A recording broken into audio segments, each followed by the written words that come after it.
For more on the crisis, let's bring in Khodr Zaarour. He's a professor of political science and international relations, North Carolina State University, and he joins us from Raleigh. Professor, thanks for being on the program. I want to begin by getting your reaction to these discussions in Geneva. At least the Iranians are talking to the Europeans. Do you feel that at least this is a start that could potentially lead to some kind of resolution? Good evening. Thanks for having me.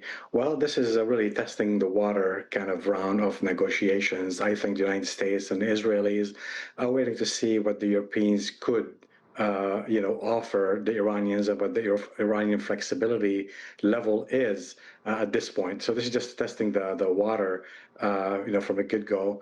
There will be no decision made at this time. I think the discussions will be dragged on, will be scheduled or rescheduled for at least 2 more weeks before the U.S. and Israel, U.S. and Iran decides which route to take.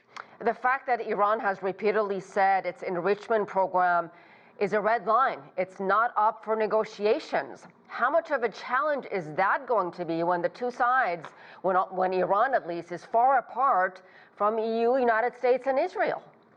Well, historically speaking, anytime when you have coercive diplomacy being pushed at the other side, there's always going to be tension. There's always going to be a resistance to change, and I think maybe the temperature should be dialed down a little bit.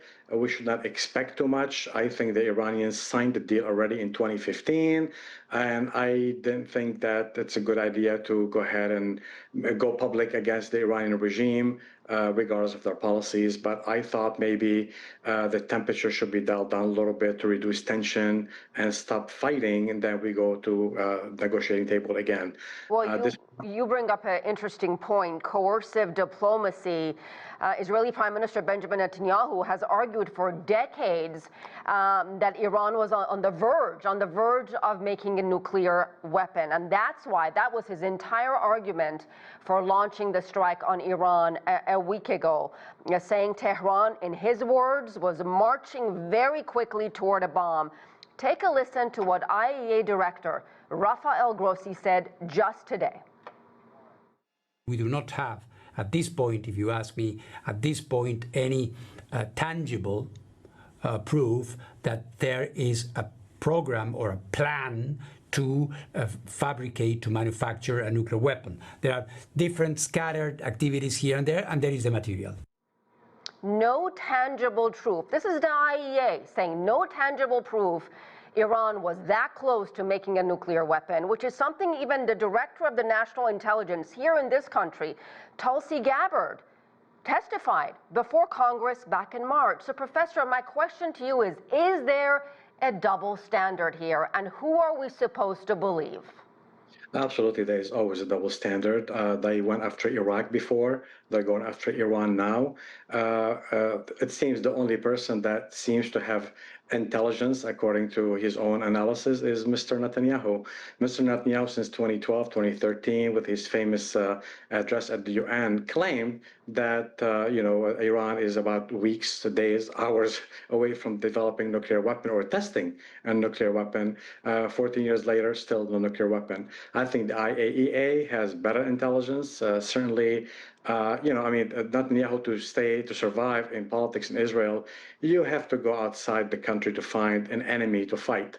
I think this is the analysis. They did the same thing in Iraq. And Israel, Professor, I should say, is widely believed to have nuclear weapons, but is not a signatory to the NPT, and Iran is.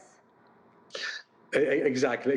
But it's a different regime now. It's a different regime with different mentality, different approach to dealing with the world.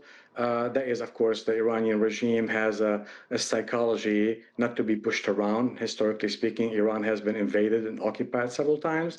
So the regime basically responds to those challenges as they have done in the last, hundreds of years, where to prevent occupation. And when you push them into the corner, they seem to fire back, and they're not willing to risk the survival of the regime or the territorial integrity and sovereignty of Iran. All right, we'll leave it there. Professor Khodr Zaarour, thank you very much. Thank you. Appreciate it.